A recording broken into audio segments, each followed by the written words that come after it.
What is up, everybody? Escape211 here, and we are doing another tips and tricks video. This time we're going to focus on another map, and this map will be Tunnel of Fate. This is a tournament map. It's a little different than CPC like we did last time, so let's get into it. Tunnel of Fate, as I said, is a tournament map, but it is team deathmatch. So the focus is really just on killing your opponent. There's no different areas that you have to defend or anything like that. It's just about killing the most amount of opponents you can. Now, I already did a tournament video previously where I talk about how you score points in this, and that's your personal goal, but as a team, your goal for winning is just to get more kills than your enemy. If you look up at the top where the clock is, you just want to have more kills in blue than you do in red. It's pretty simple. Alright, so with that said, this map is probably I guess I'd say medium-sized map, and it's one where a lot of different types of builds work. You can do some long range, you can do some short to medium range type builds, you can use sustained weapons, you can use javelins and rocket mortars because it's an open air type of map. So there's a lot of different builds and options you can do on this map. So again, pick your favorites and go at it. So let's take a look at the map from an overhead perspective. Now right here is your start point and one of your spawn points, and then you have additional spawn points on the sides that will show up after you die. And these spawn points don't move and you can't lose them to the enemy. They stay there forever. So let's talk about long sight lines. There's a main long sight line that's in the back here right when you first start that can give you a nice leg up against your enemy if you choose to use it.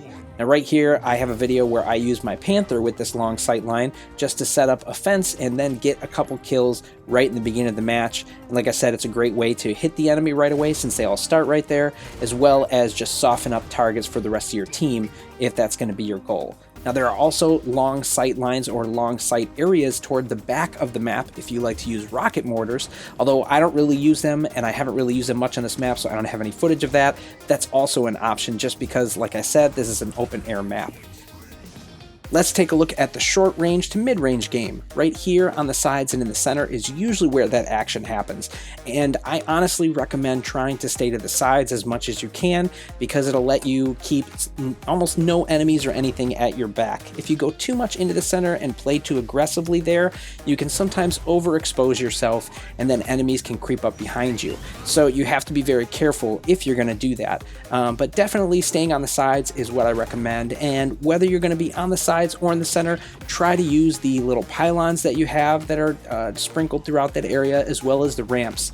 Those can both allow you to have some good cover and expose yourself less while still keeping good sight lines on all your enemies. It's definitely the best way to approach it in my opinion, so try your best to keep yourself well guarded but very flexible for seeing all of your targets. One other thing you can do in the center, which I don't do too often, is traveling right down through this tunnel. Sometimes the enemy is barreling down a little bit too much on the sides, or they're using too many javelins or rocket mortars. And this is a decent alternative if that is the case. Now you probably want to have the right loadouts here, where you want some kind of beefy mech, something with a shield or maybe a Panther barrier, but if you're able to travel down this way, it can be very effective at putting great pressure on the enemy's main spawn point. Alright, now let's talk about some common builds that we see on this map. Now first of all, Killshot is a great mech to use, and as you saw right when I first started, he can dash right away. And when you do that, you keep yourself out of the range of those long sight lines for that opening spawn point, so it's a good counter to that. And when you arm him with javelins like I have here, it allows him that awesome ability to just, keep himself exposed very little, as well as move very quickly around the battlefield and still be able to pick off targets with this setup. So it's a very strong build and one that I see a lot of people use very effectively. Now another way you can use Killshot is for taking out those pesky rocket mortars in the back. Because of his fast speed and because this is, like I said, about a medium-sized map, he's able to move around very quickly so he can get into the back of the enemy field pretty fast.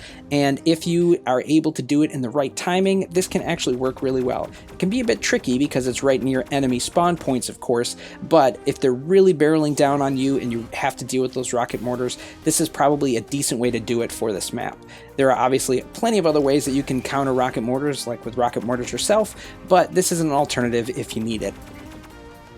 Now, another great mech to use on this map is, of course, Panther. I mean, I love Panther. He's one of the best in my opinion, really just because of his flexibility, and his barrier and his ability to put on all these awesome weapons is probably one of the best reasons for using him on this map. It just gives him a great range of flexibility. You can easily do a long range build, you can do mid-range builds that are really strong on him, you could do rocket mortars, there's lots of things you can do, and because, like I said, he has that barrier, it allows him to protect himself, his teammates, as usual, but also if there are areas where you need to step out and maybe expose yourself, he can use that barrier to protect his backside, especially in that middle area if you need to protect yourself against those targets. So ultimately it just gives him a lot of flexibility to do what he does and help you get the win. Alright guys, so that covers everything I wanted to cover for this map, but if you have certain things that you would like to say about this map, different tactics or tricks that work for you, feel free to comment below, and we will see you out there on the battlefield.